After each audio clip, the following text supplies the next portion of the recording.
악마는 하나님이 선택한 자녀의 성공을 원하지 않기 때문에 다양한 전술을 사용하여 공격합니다. 성경은 그가 삼킬 자를 찾는 사자처럼 행동한다고 말합니다. 신자로서 우리는 그의 전술을 알아야 합니다. 인생에서 이러한 신호를 발견할 때는 빠르게 대처해야 합니다. 오늘의 영상에서는 영적 공격의 징후와 이를 막기 위해 해야 할 일을 알려드리겠습니다. 또한 주님께서 말씀하시는 모든 것을 완전히 이해하기 위해 끝까지 시청하시길 바랍니다. 계속하기 전에 이 채널을 구독해 주세요. 영적 공격은 영적인 영역에서 인간이 직면하는 투쟁, 장애물 및 전투를 말합니다. 적은 그것을 인간의 영혼뿐만 아니라 육체와 영혼을 공격하기 위해 조작합니다. 영적 공격은 하나님이나 천사로부터 오는 것이 아니라 어둠과 악마의 작품입니다. 하나님의 선택된 자녀로서 당신은 악마의 주요 적입니다. 따라서 영적 공격에 면역이 되지 않습니다. 누가복음 10장 19절은 내가 너희에게 뱀과 정아를 밟으며 원수의 모든 권능을 이길 권세를 주었으니 너희를 해칠 자가 결코 없으리라고 말합니다. 이는 사실이지만 이러한 징후를 이해할 필요가 있습니다. 왜냐하면 그것들은 물리적인 전갈이나 뱀으로 나타나지 않기 때문입니다. 그것들은 미묘합니다. 악마는 신자의 약점을 찾아 그것을 이용해 그의 영혼의 전쟁을 선포합니다. 신자가 경계하지 않으면 악마는 그의 육체적 죽음 이전에 그를 파멸시킬 것입니다. 주님의 선택된 자녀로서 적이 당신을 공격하고 있다는 신호는 무엇일까요? 첫째, 영적 일에 대한 무관심한 태도. 악마가 인간의 영혼을 포획하고자 할 때 첫 번째로 하는 일은 그 사람과 하나님 사이에 벽을 만드는 것입니다. 그는 하나님이 사라지면 그 영혼이 쉽게 접근 가능해진다는 것을 알고 있습니다. 기도, 전도, 금식 등 영적인 일에 대해 피곤함을 느끼기 시작하면 이는 악마가 당신을 뒤쫓고 있다는 강력한 신호입니다. 악마는 당신이 하나님에 대한 관심을 잃게 하기 위해 이 무기력한 느낌을 프로그래밍했습니다. 하나님에 대한 당신의 관심이 계속해서 증가하면 당신은 그의 왕국에 상상할 수 없는 피해를 입힐 것이고 그는 그것을 원하지 않습니다. 그래서 항상 깨어 기도해야 하며 하나님과의 관계에서 어떤 틈도 주어서는 안 됩니다. 당신의 영원한 목적에서 어떤 것도 당신을 방해하지 못하게 해야 합니다. 악마는 항상 화살을 쏠 것입니다. 당신은 신앙의 방패를 사용해 굳건히 서야 합니다. 둘째, 자원의 부족. 이것은 다른 요인으로 인해 발생할 수도 있지만 때로는 적의 공격일 수 있습니다. 그는 당신이 하나님과의 입장을 타협하도록 자원을 빼앗습니다.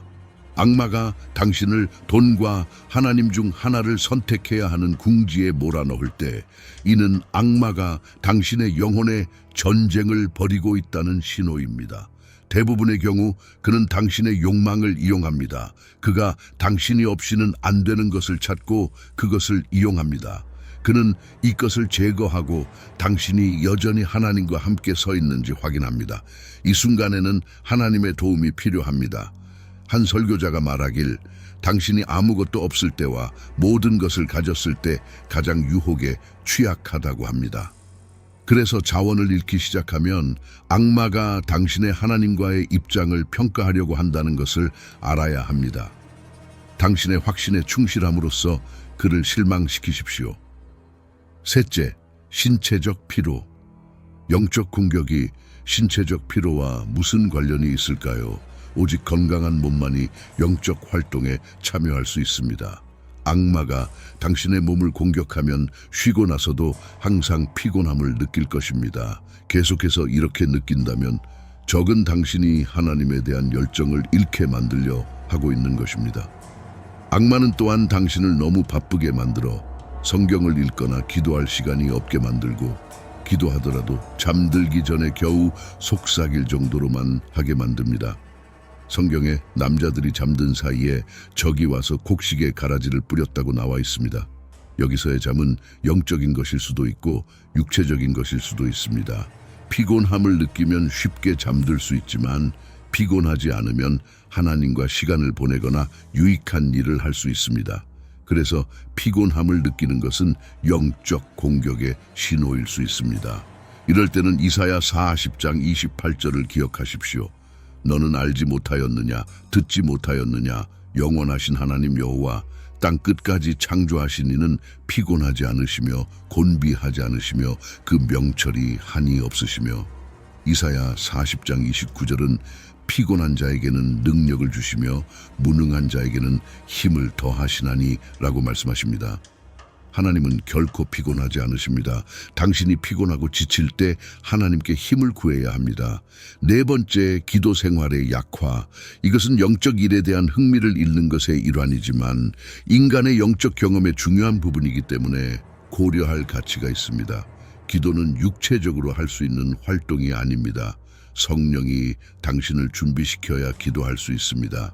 따라서 기도를 짐으로 느끼기 시작하면 적의 공격을 받고 있는 것입니다. 기도에 대한 반감은 성령이 더 이상 당신의 영혼을 지배하지 않는다는 것을 의미합니다. 적이 이 성공하기 전에 먼저 당신의 삶에 산만함을 일으킬 것입니다. 그가 당신을 산만하게 할 수 있다면 당신은 육신 안에서 걷기 시작하고 기도하는 마음이 차가워질 것입니다. 이것은 신자에게 끔찍한 상태입니다. 기도할 때 피곤해지기 시작하면 성령께서 당신의 영혼을 들어 올리도록 외쳐야 합니다. 다섯 번째, 압도감, 혼란, 무력감을 느끼는 것. 성령 충만한 사람은 혼란스럽지 않습니다. 그는 경계심이 있고 방향 감각이 있습니다. 하나님과 조화를 이루기 때문에 하나님이 그를 인도하십니다. 어려운 상황에 처하면 그는 하나님께 나아가고 답을 얻습니다. 그러나 적이 영적 사람을 공격할 때 두려움, 불안, 혼란이 찾아옵니다. 그는 신성한 지시를 받지 못하고 어려운 상황에서 무엇을 해야 할지 모릅니다. 그는 자신이 혼자라고 믿게 만드는 악마 때문에 무력감을 느낍니다. 이것이 당신의 현실이라면 적이 당신을 공격한 것입니다. 당신은 인생에서 잘 되지 않는 것에 대해 걱정하고 울 것입니다. 이것은 당신의 주요 관심사가 되어서는 안 됩니다. 당신은 하나님과 조화를 이루고 모든 것을 그에게 맡겨야 합니다. 그러나 마음에 부담이 생기면 악마는 당신이 다시는 하나님을 신뢰할 수 없다는 것을 알고 따라서 당신의 축복과 돌파구를 빼앗습니다. 이 신호를 주의 깊게 살펴보고 적에게 기회를 주지 마십시오. 당신이 마땅히 받아야 할 것을 속이는 것을 조심하십시오. 시편 121편 7, 8절을 항상 기억하십시오. 여호와께서 너를 모든 재난에서 보호하시며 내 생명을 지키시리로다. 여호와께서 너의 출입을 지금부터 영원까지 지키시리로다. 이는 하나님께서 항상 당신과 함께 계신다는 것을 의미합니다. 그러므로 두려움과 불안에 공간을 주어서는 안 됩니다. 여섯 번째, 과거의 습관과 생활 방식의 부활. 거듭난 후에는 죄를 고백하고 옛 생활을 포기합니다. 새로운 삶을 시작하고 하나님의 계명에 따라 살아가야 합니다. 이것이 새로운 출생의 본질입니다. 그러나 갑자기 옛 생활로 돌아가는 것을 눈치챘다면 이는 악마가 당신의 영혼을 공격한 것입니다. 이것은 갑자기 일어나지 않으며 잘못된 관계나 과거 활동을 다시 시작함으로 인해 일어날 수 있습니다. 이렇게 되면 영적 힘이 소모되고 악마의 공격에 더 취약해집니다. 만약 이런 일이 발생했다면 자비의 자리에 돌아가야 합니다. 이는 당신의 끝이 아니며 단지 공격일 뿐입니다. 예수님은 당신을 구원할 준비가 되어 있습니다. 하나님은 당신을 아들의 자리로 다시 올려놓을 수 있습니다. 일곱 번째, 경건한 관계에서 멀어지는 것. 그리스도의 생명이 당신을 채우면 형제들과 교제하는 것을 좋아하게 됩니다. 성경 공부와 사랑의 잔치에 참석하는 것을 중요하게 여기며 기도 모임을 갈망하게 됩니다. 이러한 일들은 하나님을 위해 살아있기 때문에 짐으로 느껴지지 않습니다. 그러나 성경 공부와 기도 모임에 참석하기 어려워진다면 악마가 당신의 영혼을 공격하기 시작한 것입니다. 소셜미디어에 시간을 보내는 것을 선호하고 영적 지도자들과의 대화를 피하고 있다면 이미 적의 먹이가 된 것입니다. 악마는 당신이 그들과 멀어질수록 하나님과의 연결이 끊어진다는 것을 알고 있습니다. 따라서 깨어 있어야 합니다. 활동이나 사람이 당신을 경건한 연결에서 멀어지게 한다면 그들을 멀리하십시오. 숫자에 안전이 있다는 말이 있습니다. 이렇게 표현할 수 있습니다. 무리 안에 안전이 있으며 홀로 방황하는 것보다 낫습니다.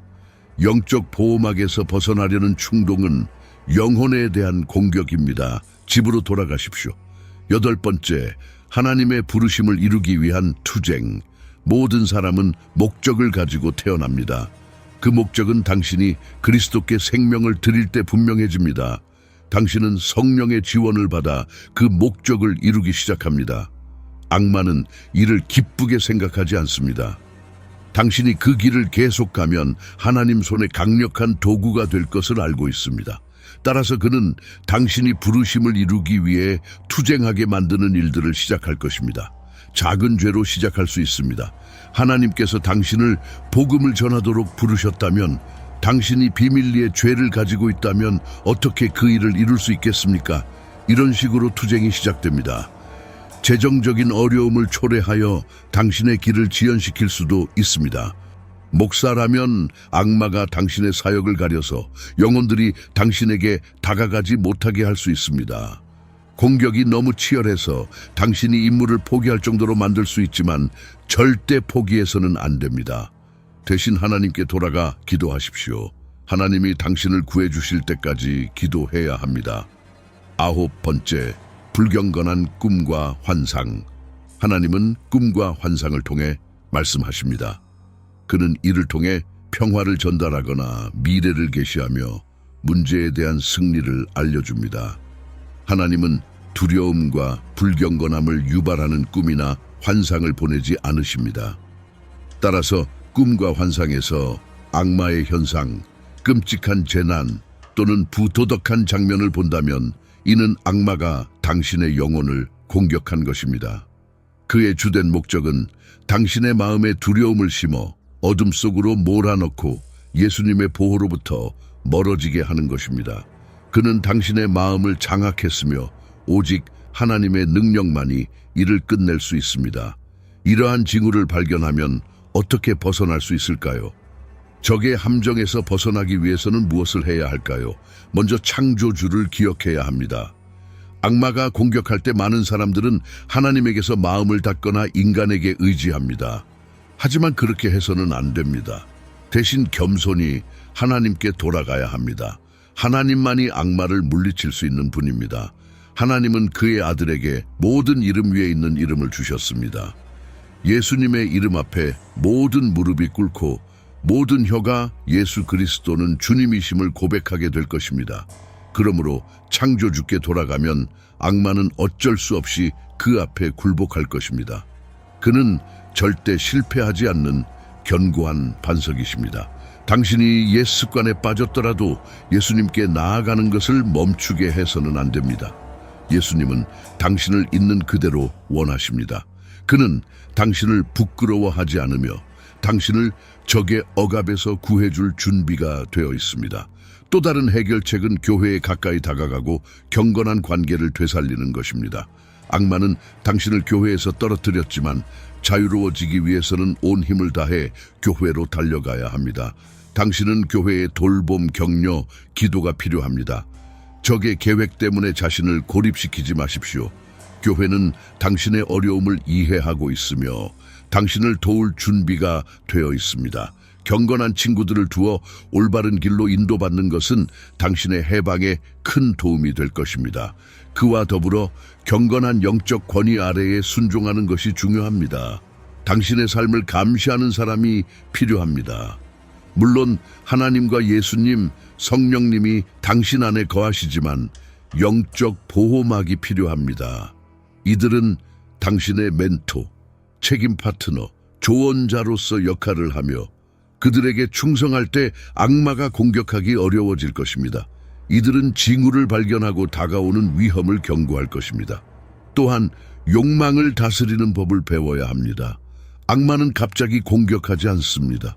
그는 인간 내의 욕망을 찾아내어 그것을 이용합니다. 인간이 그 미끼에 빠지면 악마는 최고의 기회를 얻게 됩니다. 욕망을 제어하는 방법은 성령을 따라 걷는 것입니다. 이렇게 하면 육체의 욕망을 이루지 않게 됩니다. 적을 극복하려면 영적으로 경계해야 합니다. 악마의 계략에 맞서 굳건히 서야 합니다. 에베소서 6장 12, 13절은 우리의 싸움은 혈과 육을 상대하는 것이 아니요 이 어두운 세상의 주관자들과 하늘에 있는 악한 영들을 상대함이라. 그러므로 하나님의 전신갑주를 취하라. 이는 악한 날에 너희가 능히 대적하고 모든 일을 행한 후에 서기 위함이라고 말합니다. 이는 당신이 매 순간 전쟁 중임을 알리는 것입니다. 하나님의 전신갑주를 항상 입어야 악마의 공격에 취약해지지 않습니다. 이 갑주 중 하나는 하나님의 말씀과 기도입니다. 하나님의 말씀을 공부하는 데 시간을 투자하십시오. 하나님의 말씀이 당신 안에서 흐를 때 적은 당신의 영혼에 안식을 찾기 어려울 것입니다. 이는 그가 하나님의 말씀의 능력을 견딜 수 없기 때문입니다.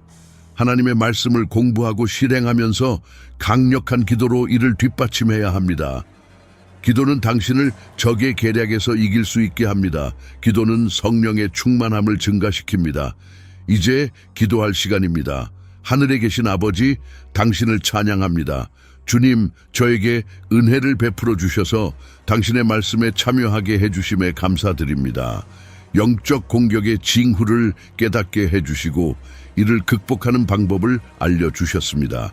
이제부터 악마는 저를 공격할 힘을 잃을 것입니다. 저는 그의 치명적인 화살로부터 영원히 자유로워질 것입니다. 하지만 제 힘만으로는 이를 이룰 수 없습니다. 예수님 안에서 확립된 힘에 의지합니다. 주님, 저에게 자비를 베풀어 주시옵소서. 제가 당신의 계명에서 벗어났음을 고백합니다. 그것이 악마가 제 영혼을 공격할 수 있었던 이유입니다. 저를 용서하시고 적의 발톱에서 구해 주십시오. 당신의 영을 새롭게 하시고 다시 자유를 경험하게 하소서. 주님, 저의 욕망을 다스리는 법을 가르쳐 주십시오. 이것이 악마가 저를 그의 그물로 유인하는 방법입니다. 저는 더 이상 이런 일이 일어나지 않기를 원합니다. 저의 충동을 통제할 수 있어야 합니다. 어떤 결정을 내리기 전에 당신의 얼굴을 구해야 합니다. 저의 몸을 당신의 뜻에 복종시켜야 합니다. 주님, 더 많은 당신의 말씀을 공부하도록 도와주십시오. 이것이 하나님의 갑주를 입는 방법입니다. 더 이상 적의 공격에 취약하지 않도록 해야 합니다. 저의 꿈과 환상을 당신의 손에 맡깁니다. 적이 더 이상 악한 현상과 불경스러운 장면을 주입하지 못하게 하소서. 저의 마음을 정화하시고 당신을 위한 꿈과 환상을 새롭게 하소서. 주님, 저의 옛 습관과 생활 방식을 십자가에 못 박아 주십시오. 신성한 보호막에서 벗어나지 않도록 도와주십시오. 저의 삶에 대한 당신의 부르심을 이루기 위해 다시는 고군분투하지 않겠습니다. 저는 아무것도 걱정하지 않고 모든 것에서 당신을 신뢰하겠습니다. 당신은 저를 선택하셨으므로 당신이 저의 삶에서 영광을 나타내실 것임을 확신합니다. 제가 보지 못하는 허점이 있다면 신성하게 막아주십시오. 저를 적에게 두려움의 대상이 되게 하소서. 저의 기도 생활이 쇠퇴하지 않게 하시고 당신과의 교류를 잃지 않게 하소서. 성령의 불이 제 영혼에서 꺼지지 않게 하소서. 예수님, 제 기도를 들어주셔서 감사합니다. 예수님의 이름으로 기도드립니다. 아멘. 이 비디오가 당신의 삶에 영향을 미쳤다면 좋아요 버튼을 눌러주십시오. 더 많은 변화하는 메시지를 받으려면 채널을 구독하는 것을 잊지 마세요. 다음 비디오에서 뵙겠습니다.